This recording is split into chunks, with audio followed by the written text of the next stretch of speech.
നമസ്കാരം, good morning കേരളത്തിലേക്ക് എല്ലാവർക്കും സ്വാഗതം. ശാന്തതയ്ക്ക് എന്തൊരു സുഖമാണല്ലേ. ഇറാൻ ഇസ്രയേൽ വെടിനിർത്തൽ വന്നതോടെ അവിടുത്തെ ജനങ്ങൾ അനുഭവിക്കുന്ന ശാന്തത, അതിനെ പറഞ്ഞതുപോലെ വലിയൊരു സുഖമുണ്ട്. അതുപോലെ ഇന്നീ ദിനം ഓർക്കുമ്പോൾ ഓർമ്മയിൽ വരുന്ന മറ്റൊരു പ്രധാന കാര്യം എന്നത് അടിയന്തരാവസ്ഥ കാലമാണ്. 50-ാം വാർഷികം അടിയന്തരാവസ്ഥ വിരുദ്ധ ദിനമായി ആചരിക്കാനാണ് കേന്ദ്രം തയ്യാറെടുക്കുന്നത്. നമ്മുടെ ശുഭാംശു ശുക്ലയുടെയും സംഘത്തിന്റെയും ആക്സിയം ദൗത്യവും ഇന്നാണ്. അങ്ങനെ വാർത്തകൾ ഒരുപാടുണ്ട്. വിശദമായി നോക്കാം പ്രധാന തലക്കെട്ടുകളിലേക്ക്.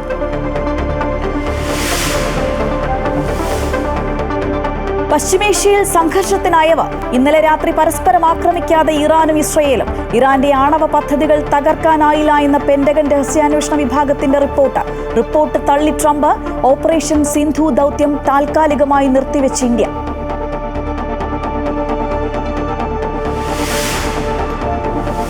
ആക്സിയം 4 വിക്ഷേപണം ഇന്ന്. ശുഭാംശു ശുക്ല ഉൾപ്പെടെ 4 പേരെയും വഹിച്ച അന്താരാഷ്ട്ര ബഹിരാകാശ നിലയത്തിലേക്കുള്ള പേടകം പുറപ്പെടുക ഇന്ത്യൻ സമയം ഉച്ചയ്ക്ക് 12:01.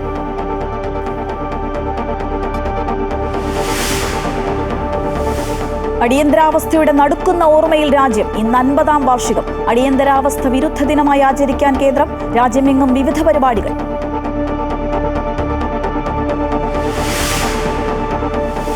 ഇടുക്കി പീരുമേട്ടിലെ വനത്തിനുള്ളിൽ ആദിവാസി സ്ത്രീ സീത കൊല്ലപ്പെട്ടതിൽ ദുരൂഹത തുടരുന്നു. മരണം കാട്ടാന ആക്രമണത്തിലെന്ന പോലീസിന്റെ വാദം തള്ളി വനം വകുപ്പ്. 2 ആഴ്ചയായിട്ടും പോസ്റ്റ്മോർട്ടം റിപ്പോർട്ട് പോലീസിന് കൈമാറാതെ ഡോക്ടർ.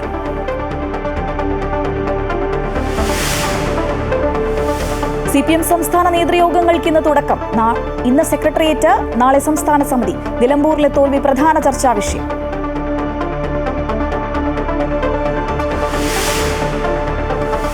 ലീഡ്സ് ടെസ്റ്റിൽ ഇന്ത്യയ്ക്ക് 5 വിക്കറ്റിന്റെ തോൽവി. 371 റൺസ് വിജയലക്ഷ്യം അനായാസം മറികടന്ന് ഇംഗ്ലണ്ട്. ഇന്ത്യയുടെ തോൽവിക്ക് കാരണമായി ഫീൽഡിംഗിലെ പിഴവുകൾ. ആദ്യം തന്നെ ആ യാത്രയിലേക്കാണ്.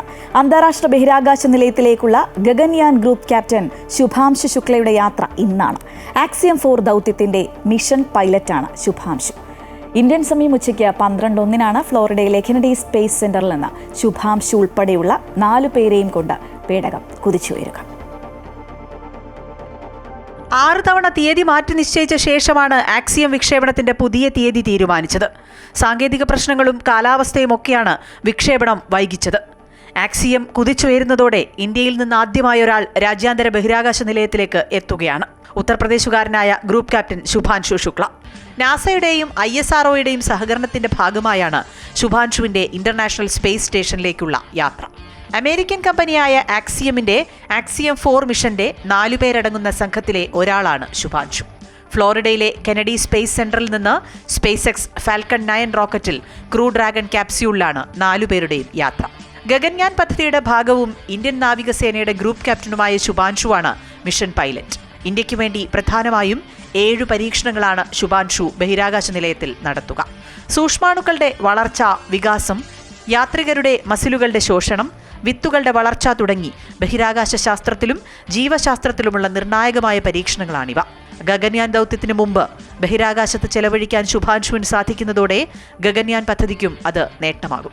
ബഹിരാകാശത്ത് ഏറെ പരിചയസമ്പത്തുള്ള നാസയുടെ ബഹിരാകാശ യാത്രിക പെഗി വിറ്റ്സമാണ് മിഷന്റെ തലപ്പത്ത്. പോളണ്ടിൽ നിന്നുള്ള ബഹിരാകാശ സഞ്ചാരി സോവോസ് ഉസാൻസ്കിയും ഹംഗറിയിൽ നിന്നുള്ള ബഹിരാകാശ യാത്രികൻ ടിബർ കാബുവും മിഷൻ സ്പെഷ്യലിസ്റ്റുമാരാണ്. 14 ദിവസം നീണ്ടു നിൽക്കുന്ന ദൗത്യത്തിൽ മൈക്രോഗ്രാവിറ്റിയിൽ നിരവധി പരീക്ഷണങ്ങൾ നടത്താനാണ് ആക്സിയം 4 മിഷൻ ലക്ഷ്യമിടുന്നത്.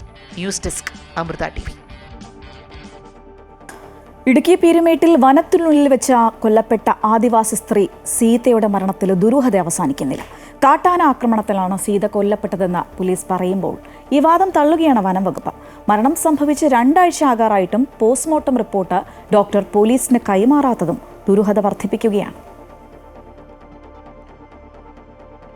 ജൂൺ 13 പീരുമേട് തോട്ടാപ്പുര സ്വദേശി സീത വനത്തിനുള്ളിൽ വെച്ച് കൊല്ലപ്പെട്ടത്. വനവിഭവങ്ങൾ ശേഖരിക്കാൻ പോകുന്നതിനിടെ കാട്ടാന ആക്രമിച്ചെന്നായിരുന്നു ഭർത്താവ് ബിനുവിന്റെ മൊഴി. തന്നെ ആന തുമ്പിക്കൈക്ക് തട്ടിയെറിഞ്ഞതായും ബിനു പറഞ്ഞിരുന്നു. എന്നാൽ കാട്ടാന ആക്രമണത്തിലല്ല സീത കൊല്ലപ്പെട്ടതെന്നായിരുന്നു മൃതദേഹം പോസ്റ്റ്മോർട്ടം ചെയ്ത ഡോക്ടറുടെ നിലപാട്. ഇത് ക്രൂരമായ കൊലപാതകമാണെന്നും ഡോക്ടർ മാധ്യമപ്രവർത്തകരോട് പറഞ്ഞു. മരണം നടന്ന സ്ഥലത്ത് കാട്ടാനയുടെ സാന്നിധ്യമുണ്ടെന്നാണ് പോലീസും ഫോറൻസിക് വിദഗ്ധരും നടത്തിയ അന്വേഷണത്തിൽ കണ്ടെത്തിയത്.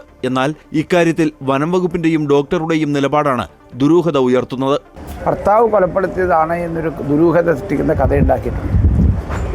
ഈ പോലീസ് വിവരം കൊടുത്തിട്ട് ഇന്ന് വരെ ഫോറസ്റ്റ് റിപ്പോർട്ട് പോലീസിന് കൈമാറിയിട്ടില്ല എന്നാണ് ഞാൻ മനസ്സിലാക്കുന്നത്. അങ്ങനെ പോലീസിന് കൈമാറിയിട്ടുള്ള നിലപാടെടുക്കണമല്ലോ. അതുകൊണ്ട് വനം വകുപ്പും ആ ഡോക്ടറും തമ്മിൽ നടത്തിയിട്ടുള്ള ഒരു ഒത്തുകളിയാണ് ഇതിന് പിന്നിലുള്ളത്. കാരണം അവിടെ വലിയ നിലയിൽ ആനയുടെ ആക്രമണവും ശല്യമുണ്ട്.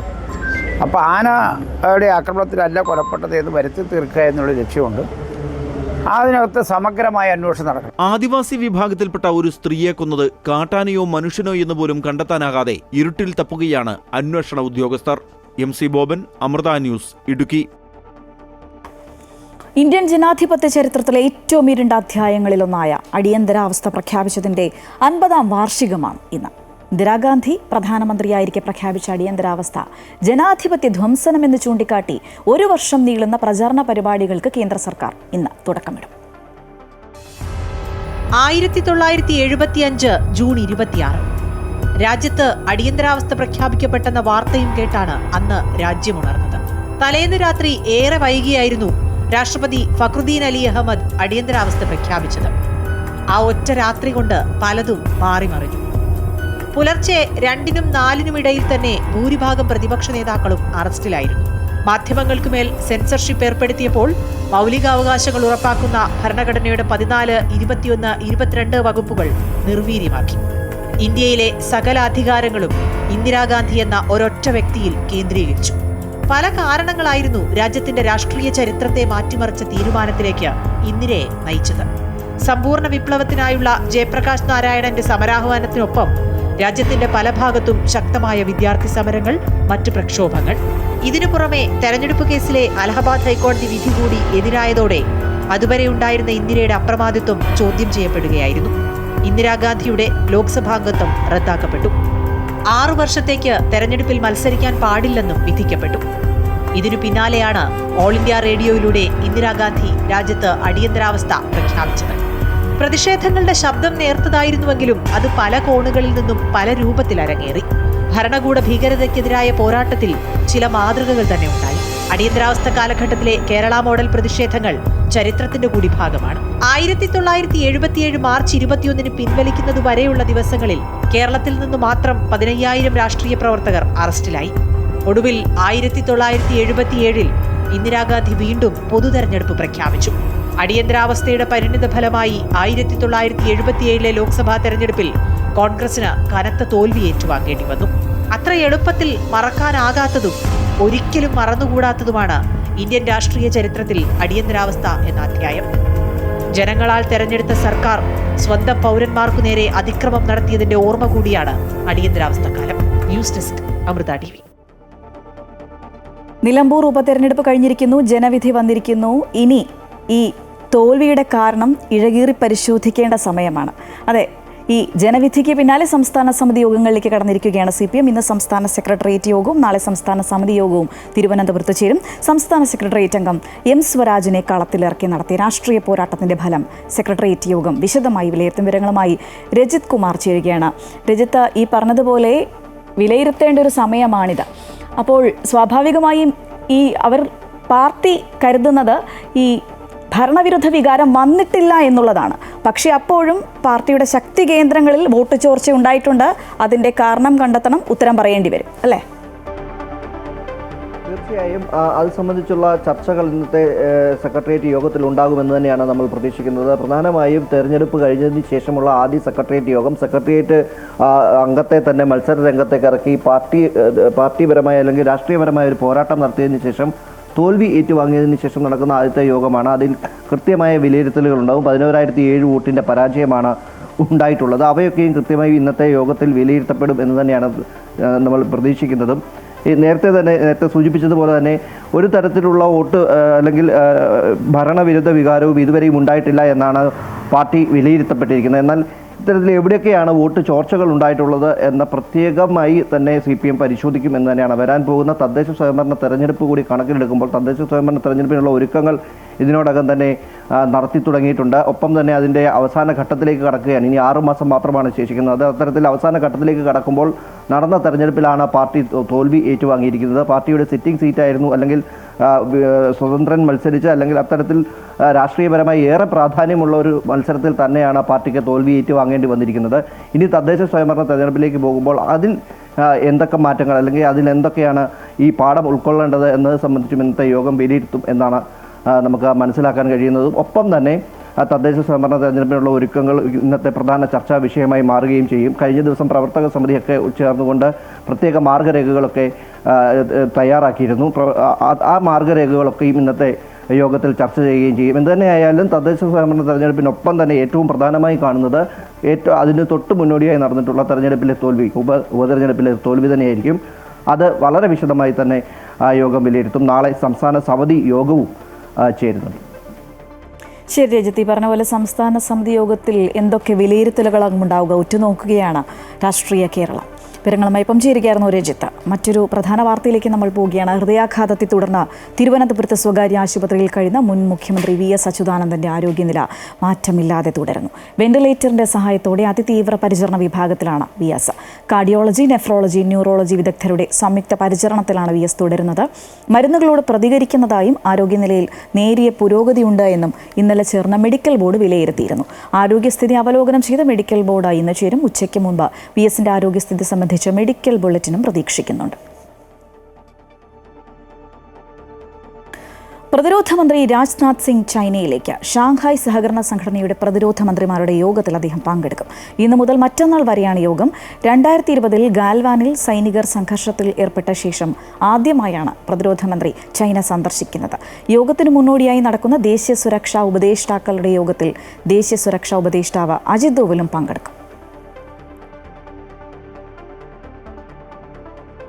കാസർഗോഡ് ജില്ലയിൽ പ്ലാന്റേഷൻ കോർപ്പറേഷന്റെ വിവിധ ഗോഡൌണുകളിലായി സൂക്ഷിച്ചിട്ടുള്ള എൻഡോസൾഫാൻ നിർവീര്യമാക്കുന്നതിനുള്ള നടപടികൾ തുടങ്ങി. ദേശീയ ഹരിത ട്രിബ്യൂണലിന്റെ ഉത്തരവ് പ്രകാരമാണ് നിർവീര്യമാക്കൽ നടപടി തുടങ്ങിയത്. PCKയുടെ പെരിയ, രാജപുരം എസ്റ്റേറ്റുകളിലാണ് എൻഡോസൾഫാൻ ഉള്ളത്. ഇതിൽ പെരിയയിലെ ഗോഡൌണിൽ സൂക്ഷിച്ചിരിക്കുന്ന 700 ലിറ്റർ എൻഡോസൾഫാൻ പുതിയ ബാരലുകളിലേക്ക് മാറ്റി. രാജപുരം എസ്റ്റേറ്റിലുള്ള എൻഡോസൾഫാൻ ഒരാഴ്ചയ്ക്കകം പുതിയ ബാരലുകളിലേക്ക് മാറ്റും. കേന്ദ്ര മലിനീകരണ ബോർഡ് റീജിയണൽ ഡയറക്ടറുടെ നേതൃത്വത്തിലാണ് കീടനാശിനി പുതിയ ബാരലുകളിലേക്ക് മാറ്റുന്നത്. പ്ലാന്റേഷൻ ഗോഡൌണുകളിൽ അവശേഷിക്കുന്ന എൻഡോസൾഫാൻ അവിടെ നിന്ന് നീക്കം ചെയ്ത് നിർവീര്യമാക്കണമെന്നത് വർഷങ്ങളായുള്ള ആവശ്യമാണ്.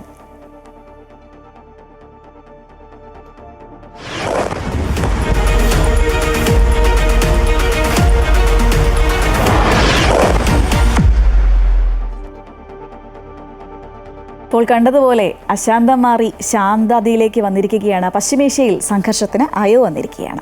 ഇന്നലെ രാത്രി പരസ്പരം ആക്രമിക്കാതെ ഇറാനും ഇസ്രയേലും. വിജയാവകാശവാദങ്ങളുമായി ഇരു രാജ്യങ്ങളും രംഗത്തെത്തിയിട്ടുണ്ട്. ഇറാനും ഇസ്രയേലും അടക്കം ഗൾഫ് മേഖലയിലെ വ്യോമപാതകൾ തുറക്കുന്നു. അതിനിടെ ഇറാന്റെ ആണവ പദ്ധതികൾ തകർക്കാനായില്ല എന്ന് പെന്റഗൺസ് ഡിഫൻസ് ഇന്റലിജൻസ് ഏജൻസിയുടെ റിപ്പോർട്ടുമുണ്ട്. Report Trump തള്ളിയിരിക്കുകയാണ്. കഴിഞ്ഞ മണിക്കൂറുകളിൽ പരസ്പരം ആക്രമിക്കാതെ സംയമനത്തിന്റെ പാതയിലാണ് ഇറാനും ഇസ്രയേലും. 12 ദിവസം നീണ്ട സംഘർഷത്തിനു ശേഷം 24 മണിക്കൂറിനുള്ളിൽ പൂർണ്ണ വെടിനിർത്തൽ പ്രാബല്യത്തിൽ വരുമെന്ന് ട്രംപ് പ്രഖ്യാപിച്ചതിനു ശേഷവും ഇറാന്റെ അവസാനവട്ട മിസൈൽ ആക്രമണത്തിൽ ഇസ്രയേൽ തിരിച്ചടി നൽകിയിരുന്നു. ഇതോടെ ഡൊണാൾഡ് ട്രംപ് വെടിനിർത്തൽ ധാരണ പാലിക്കണമെന്ന് ഇസ്രയേൽ പ്രധാനമന്ത്രി ബെന്യാമിൻ നെതന്യാഹുവിന് കർശന നിർദ്ദേശവും നൽകി. ഇസ്രയേൽ ബോംബാക്രമണങ്ങൾ നിർത്തണമെന്നും ഫൈറ്റർ ജെറ്റുകൾ തിരിച്ചു വിളിക്കണമെന്നും ട്രംപ് ആവശ്യപ്പെട്ടു. അതിനിടെ ഇറാന്റെ ആണവ നിലയങ്ങൾ അമേരിക്കയ്ക്ക് തകർക്കാനായില്ലെന്ന പെന്റഗൺ ഡിഫൻസ് ഇന്റലിജൻസ് ഏജൻസിയുടെ റിപ്പോർട്ട് ചോർന്നിട്ടുണ്ട്. ഫോർദോ, നദാൻസ്, അസ്ഫഹാൻ നിലയങ്ങളുടെ പുറത്തെ ഘടനയ്ക്ക് മാത്രമാണ് കേടുപാടുകൾ ഉണ്ടായതെന്നും മാസങ്ങൾക്കുള്ളിൽ തന്നെ ചിലപ്പോൾ ഇറാന് തങ്ങളുടെ ആണവ റിയാക്ടർ പ്രവർത്തനങ്ങളിലേക്ക് മടങ്ങിയെത്താമെന്നും റിപ്പോർട്ടിൽ പറയുന്നു. പെന്റഗൺ റിപ്പോർട്ട് ട്രംപ് അപ്പാടെ തള്ളിയിട്ടുണ്ട്. 12 ദിവസത്തെ യുദ്ധത്തിൽ ഇറാനും ഇസ്രയേലും ഒരുപോലെ വിജയാവകാശം ഉന്നയിക്കുകയാണ്. ശത്രുവിന് തക്കതായ ശിക്ഷ നൽകിയെന്നും ഇറാനെ എതിർത്താൽ കനത്ത പിഴ നൽകേണ്ടി വരുമെന്ന് ലോകം തിരിച്ചറിഞ്ഞുവെന്നും ഇറാൻ പ്രസിഡന്റ് മൊസൂദ് പെസസ്കിയാൻ പറഞ്ഞു. ഇറാന്റെ കരുത്ത് സഹോദര രാജ്യങ്ങൾക്കായി തുടരുമെന്നും അദ്ദേഹം കൂട്ടിച്ചേർത്തു. 12 ദിവസത്തെ യുദ്ധം അവസാനിച്ചതായി പ്രഖ്യാപനം വന്നതോടെ ഇറാൻ തലസ്ഥാനമായ ടെഹ്റാനിൽ ജനങ്ങൾ ആഹ്ലാദ പ്രകടനം നടത്തി. അതിനിടെ ഖത്തറിൽ ഇന്നലെ GCC രാഷ്ട്രങ്ങൾ യോഗം ചേർന്ന് സ്ഥിതിഗതികൾ വിലയിരുത്തി. മധ്യസ്ഥ ശ്രമങ്ങൾ നടത്തിയ ട്രംപിനെ അഭിനന്ദിച്ച് തുർക്കി പ്രസിഡന്റ് തയ്യിപ്പ് എർദോഗനും രംഗത്തെത്തി. നാറ്റോ ഉച്ചകോടിക്കിടെയായിരുന്നു കൂടിക്കാഴ്ച. ഇരു രാജ്യങ്ങളും തമ്മിലുള്ള സംഘർഷത്തിന് അയവ് വന്ന സാഹചര്യത്തിൽ ഗൾഫ് രാജ്യങ്ങളിലുണ്ടായ ഭീതി ഒഴിയുകയാണ്. പൂർവ്വസ്ഥിതിയിൽ സർവീസ് തുടങ്ങിയതായി ഒമാൻ എയർ അറിയിച്ചു. വെടിനിർത്തൽ നിലവിൽ വന്നതിന് പിന്നാലെ ഇറാനും ഇസ്രയേലും വ്യോമപാതകൾ തുറന്നിട്ടുണ്ട്. ജൂൺ 13 ശേഷമുള്ള ആക്രമണങ്ങളിൽ 13 കുട്ടികൾ ഉൾപ്പെടെ 610 പേർ കൊല്ലപ്പെട്ടതായി ഇറാൻ സ്ഥിരീകരിച്ചു. ഇറാന്റെ മിസൈൽ ആക്രമണ പരമ്പരയിൽ 28 പേരുടെ ജീവൻ നഷ്ടപ്പെട്ടുവെന്ന് ഇസ്രയേലും വെളിപ്പെടുത്തിയിട്ടുണ്ട്. International desk, Amrita TV. വെടിനിർത്താൻ ഇറാനും ഇസ്രായേലും തീരുമാനിച്ചതിനു പിന്നാലെ ഓപ്പറേഷൻ സിന്ധു രക്ഷാദൗത്യം താൽക്കാലികമായി അവസാനിപ്പിച്ചിരിക്കുകയാണ് ഇന്ത്യ. വെടിനിർത്തിയ സാഹചര്യത്തിൽ ഒഴിപ്പിക്കൽ ദൗത്യം അവസാനിപ്പിക്കുകയാണെന്ന് ഇറാനിലെ ഇന്ത്യൻ എംബസി വ്യക്തമാക്കിയിട്ടുണ്ട്. ഇന്നലെ 618 ഇന്ത്യക്കാർ മടങ്ങിയെത്തി. ഇറാനിൽ നിന്ന് 292 പേരും ഇസ്രായേലിൽ നിന്ന് 326 പേരുമാണ് മടങ്ങിയെത്തിയത്. ഇതോടെ 2295 ഇന്ത്യക്കാർ മടങ്ങിയെത്തി. മഷഹദിലെ ഹോട്ടലിൽ പ്രത്യേകം ആരംഭിച്ചിരുന്ന ഹെൽപ്പ് ഡെസ്കിന്റെ പ്രവർത്തനവും അവസാനിപ്പിച്ചിട്ടുണ്ട്. മഷഹദിലെ സദർ ഹോട്ടലിൽ എംബസി ലഭ്യമാക്കിയിരുന്ന മുറികൾ ഇന്നുകൂടി തുടരും. ഇറാനിലുള്ള ഇന്ത്യക്കാർക്ക് എംബസി അധികൃതരിൽ നിന്ന് എന്തെങ്കിലും സഹായം ആവശ്യമാണെങ്കിൽ മുൻപ് ലഭ്യമാക്കിയിരുന്ന അടിയന്തര ഹെൽപ്പ് ലൈൻ വഴി സഹായം തേടാം. നമ്മുടെയൊക്കെ ജീവിതത്തിൽ ഒരു നിമിഷം മതി സ്വപ്നങ്ങളൊക്കെ തകിടം മറിഞ്ഞ് ജീവിതം ദുരിതത്തിലേക്ക് വീണു പോകാൻ. അങ്ങനെ ഒരു സാഹചര്യത്തിലാണ് കൊല്ലം ചാത്തന്നൂർ സ്വദേശി ഷൈജുവും കുടുംബവും. ഇരു കാലുകളുടെയും ചലനശേഷി നഷ്ടപ്പെട്ട ഷൈജുവിന് പക്ഷേ പ്രതീക്ഷകൾ നഷ്ടപ്പെട്ടിട്ടില്ല. സ്വപ്നം കണ്ട ജീവിതത്തിലേക്ക് മടങ്ങിയെത്തുമെന്ന മനക്കരുത്തുണ്ട്. ഒപ്പം നിൽക്കാൻ നമ്മളിലെ നന്മകൾ ഉണ്ടാകുമെങ്കിൽ അതിനായി കാത്തിരിക്കുകയാണ് ഈ കുടുംബം. രാവിലെ പത്രം ഇടാൻ പോയതാണ് 5:30 മണിക്ക്. ആക്റ്റീവിൽ നിന്ന് പത്രം എടുത്ത് നടന്നു പോയപ്പോൾ ഒരു ലോക്ക് ബൈക്ക് വന്ന് ഇടിച്ച് തെറിപ്പിച്ച് നടന്നു പോയപ്പോൾ ഇപ്പോൾ ഏകദേശം 3 വർഷം ആവാൻ പോകുന്നു. 2 കാലും ഒടിഞ്ഞ്, ഒരു കാല് 3 ഓപ്പറേഷൻ കഴിഞ്ഞ്, ഇപ്പം ഈ കാല് 2 ഓപ്പറേഷൻ കഴിഞ്ഞിട്ട് 1 മാസം ആയതേ ഉള്ളൂ. അപകടം കണ്ട് ഓടിക്കൂടിയവർ ഷൈജുവിനെ ആശുപത്രിയിലെത്തിച്ചു. ഇടിയുടെ ആഘാതത്തിൽ തെറിച്ചു വീണപ്പോൾ തകർന്നുപോയ കാലുകൾ മുറിച്ചു മാറ്റേണ്ടി വരുമെന്ന് ഡോക്ടർ വിധിയെഴുതി. എന്തെങ്കിലും സാധ്യമെങ്കിൽ ആ കാലുകൾ മുറിച്ചു മാറ്റരുതെന്ന കുടുംബം ഡോക്ടർക്ക് മുന്നിൽ തൊഴുതു പറഞ്ഞു. ഡോക്ടർ പറഞ്ഞ് ഒരാഴ്ച കഴിയുമ്പോൾ പറഞ്ഞ് ഇത് ശരിയാവുമെന്ന് തോന്നുന്നില്ല, നമുക്കൊന്ന് അകത്ത് അഴിച്ചിട്ടൊന്ന് ക്ലീൻ ചെയ്യണമെന്ന് പറഞ്ഞു. അകത്ത് ചെയ്ത് ശരിയാവുമെന്തോ. പിന്നെ ഒരു 2 ആഴ്ച കഴിഞ്ഞപ്പം പിന്നെ ഇളക്കിയിട്ട് ഒന്നുകൂടെ വാഷ് ചെയ്ത് വീണ്ടും ഒന്നുകൂടെ ഓപ്പറേഷൻ ചെയ്ത്. പിന്നെ അത് വീണ്ടും നോക്കിയപ്പം പറഞ്ഞ് അത് ഉണങ്ങുന്നില്ല, നമുക്കിനിയിപ്പം വെളിയിൽ കമ്പിയിട്ടേ പറ്റത്തുള്ളൂ, അകത്ത് ഊരി മാറ്റണമെന്ന് പറഞ്ഞ്. ചെയ്തത് ശരിയാവുന്നില്ല. ഇപ്പോൾ ആശുപത്രി ചെന്ന് വീണ്ടും പിന്നെ ഡോക്ടർ ഇപ്പം പറഞ്ഞ് വലത്തേക്ക് മറ്റേതിൻ്റെ കാലിൻ്റെ റിങ് ഇട്ടിരിക്കുകയായിരുന്നു കാലി, അത് ഊരിയിട്ട് ഇത് ചെയ്യാൻ പറ്റും, മറ്റേ വലത്തെ കാലിൻ്റെ ലിഗമെൻ്റ് പോയി കിടക്കണമെന്ന് പറഞ്ഞ്. അപ്പോൾ ഇത് റിങ് ഊരിയിട്ടേ അത് ചെയ്യാൻ പറ്റത്തോളെന്ന് പറഞ്ഞ് ഞാൻ ഇത്രയും നാൾ എടുത്തു. പിന്നെ നമുക്ക് ചെയ്യാൻ പൈസ ഇല്ലാത്തതുകൊണ്ട് ഇത്രയും നാൾ നീട്ടിയെടുത്തത്. ജീവിതം മുന്നിലൊരു ചോദ്യചിഹ്നമാകുമ്പോഴും ഭാര്യയുടെയും കുട്ടികളുടെയും നിരാശയ്ക്ക് മുന്നിൽ ഒരു പുഞ്ചിരിയുമായി ഷൈജു പറയുന്നു, എല്ലാം ശരിയാകും. 10ൽ പഠിക്കുന്ന മകൾ, 9ൽ പഠിക്കുന്ന മകൻ, പാതിയിൽ നിലച്ചുപോയ വീടെന്ന സ്വപ്നം. പഠിക്കുന്ന സമയമാണ് 10-ലായപ്പോഴേ, അപ്പോഴും നമുക്കൊന്നും പറ്റാത്ത അവസ്ഥയായിപ്പോയി. നല്ലത് കുഞ്ഞുങ്ങൾ വളർന്ന് വന്ന് പഠിക്കുന്ന സമയമാണ് ഇപ്പോൾ. അപ്പോഴാണ് ഇങ്ങനെ ആയത്. പിന്നെ ഒരു വീട് വയ്ക്കണമെന്ന് ആഗ്രഹമുണ്ട്, അതും തകർന്നു. ഒറ്റ റൂമിലാണ് നമ്മളെ ജീവിതം. നമ്മളെയൊക്കെ പോലെ ഒരുപാട് പ്രതീക്ഷകളോടെ ജീവിതം മുന്നോട്ട് കൊണ്ടുപോകുമ്പോഴായിരുന്നു ഷൈജുവിന് ഈ ദുരന്തമുണ്ടായത്. ഈ കാലുകളുടെ ചികിത്സയ്ക്കായി ഒരുപാട് പണം ഇവരുടെ കയ്യിൽ നിന്നും ചിലവായി. ഇനിയും ഒരുപാട് പണം ആവശ്യമുണ്ട്. ഒപ്പം നന്നായി പഠിക്കുന്ന 2 കുട്ടികൾ, അവരുടെ പഠനത്തിനും ഒരുപാട് പണം ആവശ്യമുണ്ട്. ഈ സഹായത്തിനാണ് ഇവർ പ്രേക്ഷകരോട് ഒരു സഹായം ചോദിക്കുന്നത്. പ്രദീപ് വാളത്തുകളിനൊപ്പം സുധീഷ്, അമൃത ന്യൂസ്, കൊല്ലം.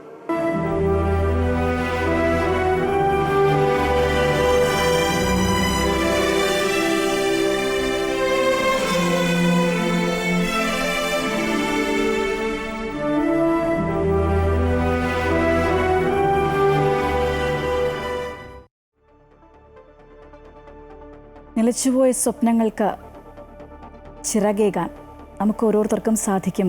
സുമനസ്സുകളുടെ സഹായം പ്രതീക്ഷിക്കുകയാണ് ഷൈജുവും കുടുംബവും. എന്നാൽ നമുക്ക് മറ്റൊരു വാർത്തയിലേക്ക് പോകാം. 6 ഏക്കർ വയലിൽ നെൽകൃഷി ഇറക്കി കാസർഗോഡ് കല്യോട്ട് ഭഗവതി ക്ഷേത്ര കഴകം കൂട്ടായ്മ. ഗ്രാമം ഒന്നടങ്കം നടീൽ ഉത്സവത്തിന്റെ ഭാഗമായി.